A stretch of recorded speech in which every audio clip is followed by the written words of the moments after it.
You might start to see more buildings like the one behind me popping up on major roads throughout the city as a result of a new report coming to City Hall suggesting more ways to create density on top of the triplexes and quadplexes on residential streets that were already approved earlier this year, and many say it's much needed.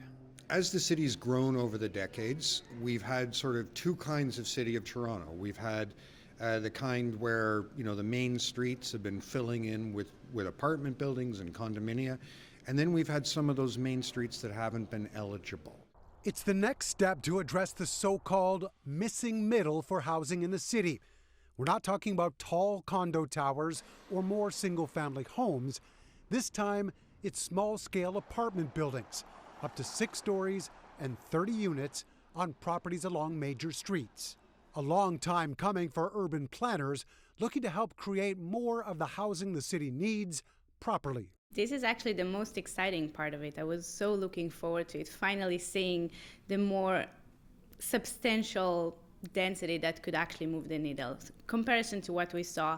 And it's okay to take things in baby steps, but now we are starting seeing the change that could carry forward the density that we need. The report being considered at City Hall shows many different ways of creating the housing needed along those roads. Some say it still might not be enough, though, to meet the city's targets for affordable homes. If I can buy 2 bungalows as a developer and turn it into a 6-story building, that's useful. But if I am a 6-story, if I'm building a 6-story building and it's only limited to 30 units, then I'm not going to create a lot of affordability.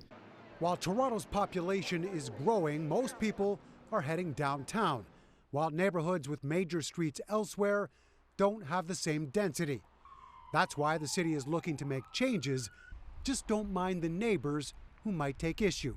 There are always, two sides to the argument about how we redevelop the City of Toronto. All that said, there's still more process to be followed, as you might expect from City Hall. Another report is expected back with the final recommendations in the first quarter of 2024. Mark McAllister, City News.